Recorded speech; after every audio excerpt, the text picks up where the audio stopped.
It's Monday, and welcome back to the Joust About Careers podcast. This is the place to learn about careers from the people who are actually doing the work every day. I'm your host, Brian Brott, and this week's guest is a partnerships and account executive with LinkedIn Talent and Learning Solutions in Chicago, Illinois. He shares how a typical day looks for him, how to deal with rejection when making sales, what it's like to live in Chicago, the importance of being a good listener, and much more. Whether you are interested in a sales career or still exploring your options, I hope that what today's guest shares will help all of you make better career decisions and have fulfilling career journeys. Enjoy the show.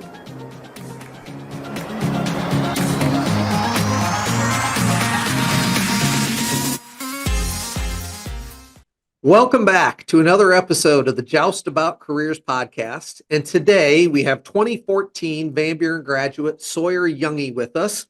And he works for LinkedIn in their Partnerships and Talent and Learning Solutions department. So he's going to be talking a little bit about that and what that involves and how he ended up where he is. So Sawyer, thank you very much for joining us today. And I'd like to start by just finding out, what does a typical day look like for you in your current position?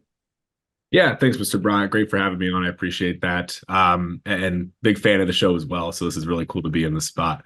But what a day-to-day looks like for me, and fortunately, I'm in my home office today, but I'll either be here, go into the LinkedIn office in Chicago 3 days a week.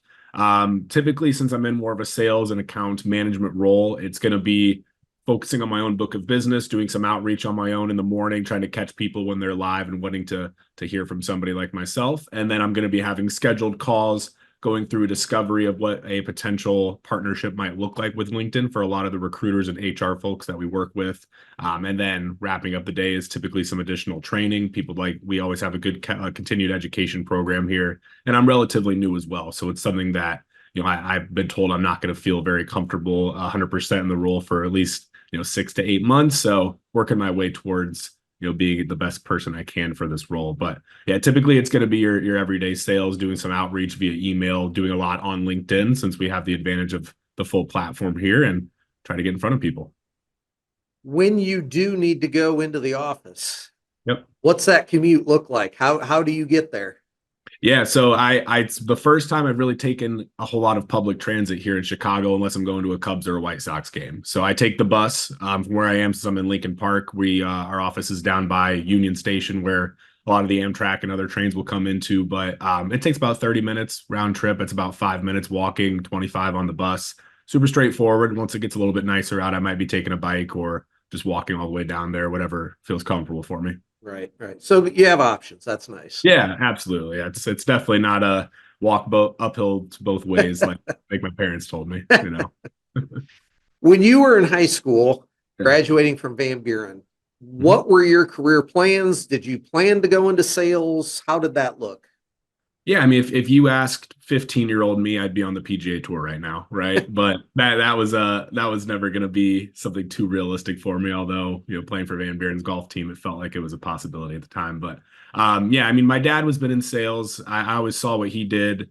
He worked from home as well, so I got a really nice firsthand look into what he did, and knew that I was always going to be the person that wanted to be typically communicating with somebody throughout the day. I didn't want to be sitting behind a desk and staring at a computer screen all day long. So whenever I had a chance to really work with people on a hand-in-hand approach, that's what I wanted to be able to do. So going throughout college, there's not a sales major that you're going to do. So I focused on taking business courses, some communications courses. And then at the time I was still kind of chasing, maybe I'll work in sports business. Maybe I'll do something in golf still. So I knew I had to have that business background one way or another. And, ultimately that led me into sales right out of college. And I've had a few different roles now in various different industries, but, it's still going to be everything I would consider a territory manager, sales account executive type of role. That's what I've been in. When you went to Miami University, you did end up with that degree in sport leadership and management. Yep. Do you feel like that has helped you when it comes to sales? And you said you took some business classes, things like that. Or do you feel like there would have been a better option for you looking back now? Yeah, I mean, you see people in the sales in the sales roles here that they have finance degrees, they'll have marketing, business management, business administration, anything like that. I think that having the sport background in my, the classes I took, as well as just my degree in general, it helped me get into more of the full sales cycle approach that I wanted to do. My first role as a full-time salesperson was with TrackMan Golf. So having that background in sports, obviously the golf background helped out quite a bit as well. But being able to talk through, things that I learned in my college classes at Miami, just as far as the sports business, how to interact with others in that role. I think it certainly set me up for success in getting me where I am today. Now that I'm in more of a traditional tech sales type of job, still love it. It's still good to know sports. Obviously, it's always going to be helping with rapport building and things like that. But yeah, I mean, I would say I could have taken a various different type of courses, different various courses to really get me to where I am today. And I don't think one sets you up for better success than not. It's all about what you're passionate about. So that's what helped me get here. Right. Yep. In sales, I often think about, you are taking people golfing maybe, or things like that. I mean, Yeah. that has to be useful that you have that skill, that you can golf pretty well and so forth. Yeah.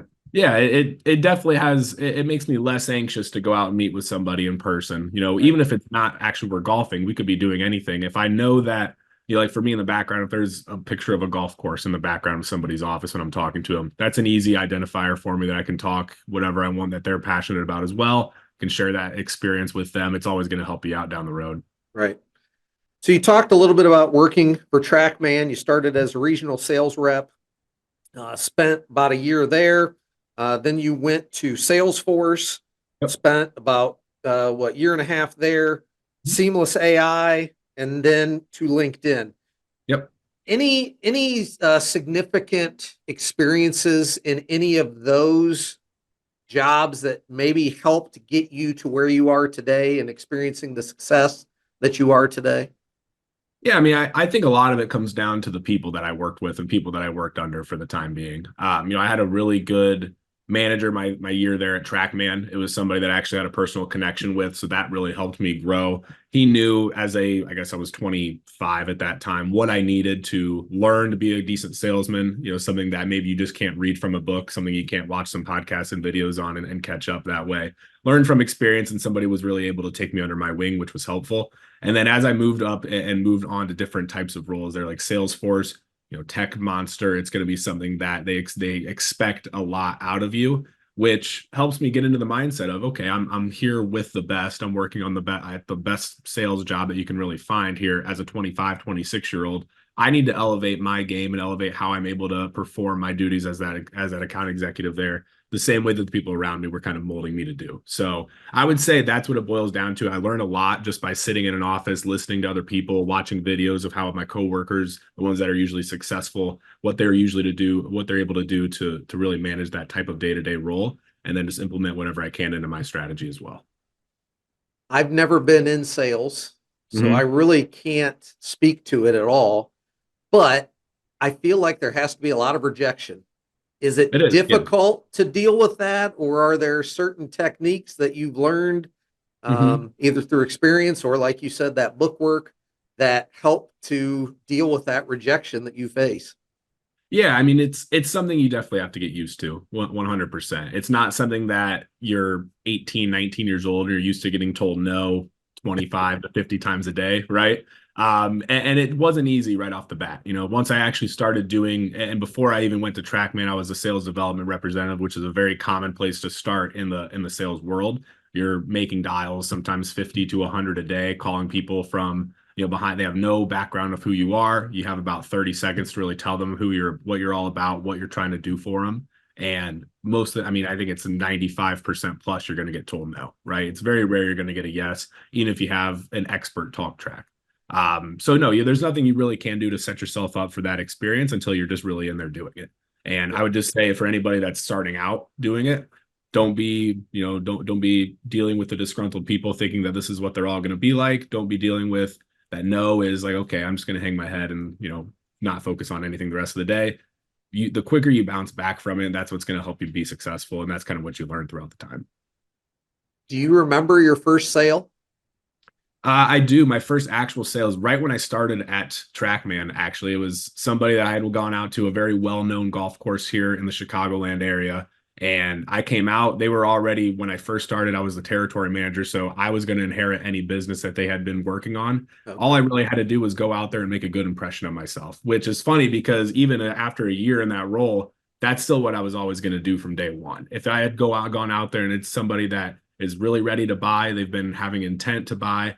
If they don't like me, it's not something that you're going to buy if you don't really get along with the person that's trying to sell you. So I remember going in there and thinking the whole time, I don't even know about what I'm trying to sell to them at this point. I'm a week into the job. I just know that if I go in there and I can at least, put myself in a position to be successful, seem like they enjoy being around me, I'm going to be their partner, their person that I'm going to work with throughout the next few months, then it's going to be an easy close. And that's something that I went in there, I said the right things. I didn't have to say too much, but as long as I got the pen on the paper and could move them forward, then it just gets a whole weight off your back. Same thing with every new role. I step into the LinkedIn job, my first sale here, I'll remember. It's just something that, you get told no a couple of times and I'm thinking, maybe I'm not going to be good at this. Who knows?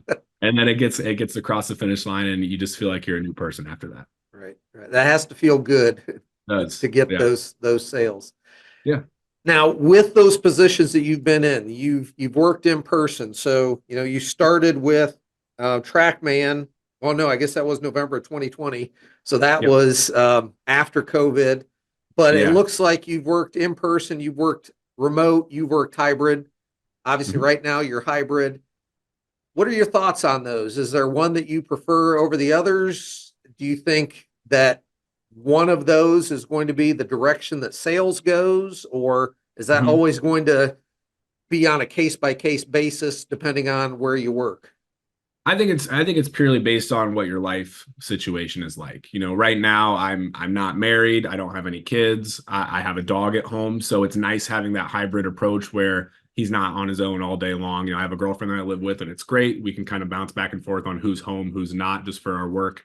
I think hybrid is definitely going to be something that I thought was implemented once COVID started. I don't think it was very common before where people weren't going into an office 5 days a week. I think now that it's been proven that it can still be successful for businesses to work remotely even some of the time, I don't see that going away anytime soon. Mhm. And yeah, I've done all three versions of it. I liked the fully remote, had a lot of freedom, could do laundry whenever I want. If I have to go to the store, get that done right away. But you do miss out on a lot of the actual experiences and the friendships and the relationships that you're going to have working inside of an office. I felt like I was on an island at times at my last job because I was fully remote. There were three other people here in the Chicagoland area that all worked there that I have met a few times, but not something that I was really able to have that communication with them on a daily basis. You go in an office, you get to know people a lot better. 5 days a week, I think, is too much, but the 2 to 3 times a week hybrid model is going to be perfect, I think, moving forward. Yeah, that's interesting how things have changed Yeah, as a result of COVID. absolutely. So you talked a little bit about going to White Sox and Cubs games. What's it Mhm. like to live in Chicago, and what are some things that you get to do that you didn't get to do in Northwest Ohio? Yeah, I mean, I think still have plenty of love. Family's still back there in Finley. I love coming back there for the weekends, holidays, things like that.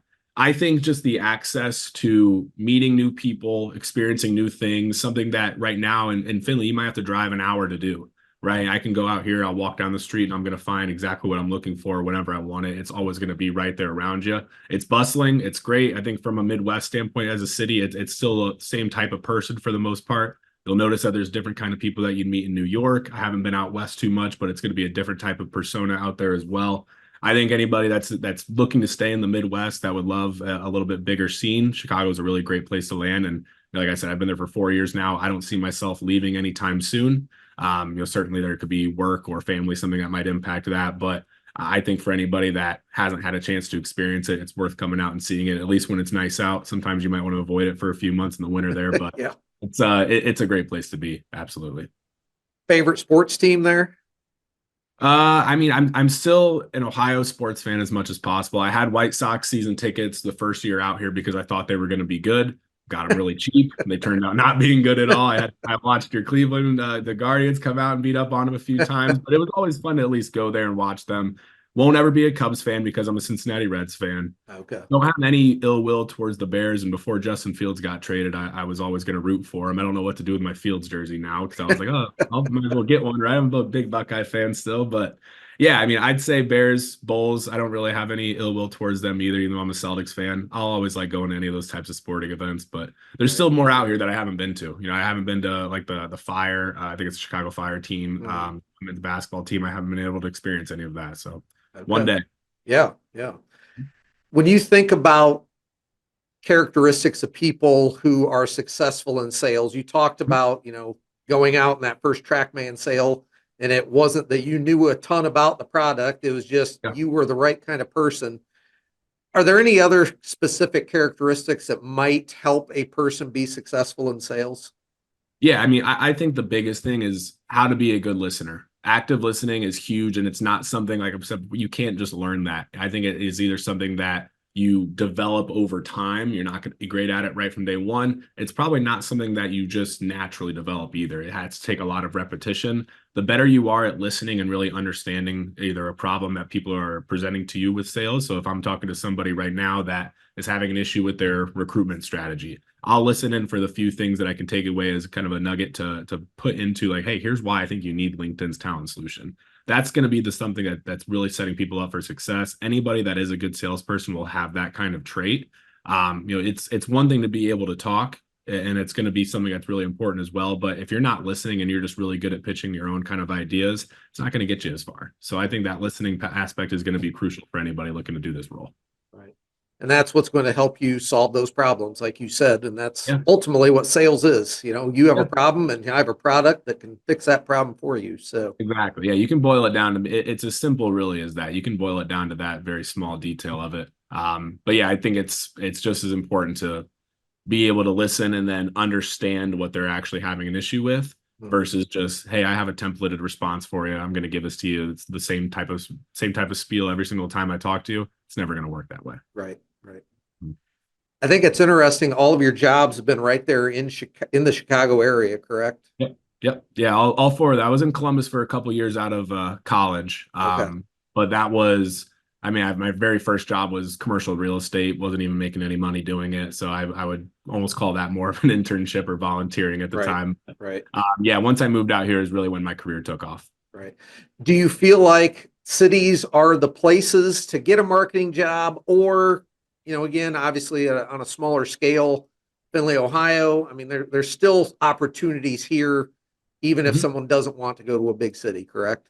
Yeah, absolutely. And that's just looking, there's plenty of jobs out there on LinkedIn or ZipRecruiter, Indeed, any of those places you might be job hunting that'll say they're fully remote. You can work from wherever. There's a True. world where you could, if I right now said, I'm moving back to Findlay for whatever reason possible, I want to keep my job at LinkedIn, we'd be able to work something out that way. There's always going to be that flexibility, which is huge, especially when it comes to sales, marketing, anything like that that you're able to do remotely or from anywhere. You would absolutely be able to do that. Yeah. So Findlay does not, I don't think if you're living in Findlay, you're held back whatsoever. I think you still have just as much opportunity as anybody else does. Obviously, if they are expecting you to be in an office, if it's a role like that, you might have to look into relocating, but Findlay has no shortage of potential there. Right.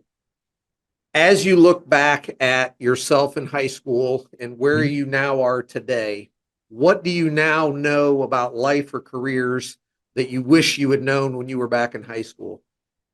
Um, I think how easy it is to gain 40 pounds out of high school. That's one. No, I think I needed it. Believe me, I've looked at enough pictures of me from senior year that it's for the best for me. But I mean, life in general, I think it's try to experience as much as you can. Put yourself in unique, uncomfortable positions at times. Like I myself, I studied abroad in college. I can't praise enough how much that meant to me and how much it actually really opened your eyes. I went to Ireland, so it wasn't like I was anywhere crazy, but I think being able to put yourself in position like that, something that you're not going to really get to experience unless you just go out and do it, that's always going to help you and it's going to bode well for you down the road. Don't be afraid to join clubs. Don't be afraid to join groups of people that you might not know much about. You can do that even right now in Findlay. I'm sure people don't know what they all have available to them, but whether it's high school, college, post grad, anything like that, I would not be shy if I could give any advice to put somebody in an uncomfortable position and do what they can to meet somebody new. Right. How long were you in Ireland? It was about a month during our winter term. Miami had a really reputable, strong study abroad program that you could do it during the winter term since it was about 7 weeks long. So got to experience that. And I went back as soon as I graduated as well with Tori and Daniel, some other Van Buren guys, just to be able to say we did it. So it was Very great. cool. Very Yeah. cool. Well, Sawyer, I really appreciate you sharing everything about your career. And I hope that if there's people out there that are interested in learning more, that they will reach out to you. But good luck as you continue on your career journey. And please let us know if there's ever anything we can do to help you. Yeah, you got it, Mr. Bryan. I appreciate you setting this up. Again, if anybody wants anything, questions answered, I'm always happy to get reached out to and talk through it. Thank you for making the Joust About Careers podcast part of your day. I hope you learned valuable information from this career story. And to be sure you don't miss upcoming episodes, please click subscribe on YouTube or your favorite podcast platform so you'll know when the next episode is released. Thank you for spending a portion of your day with me. And as always, come back next week to learn even more just about careers.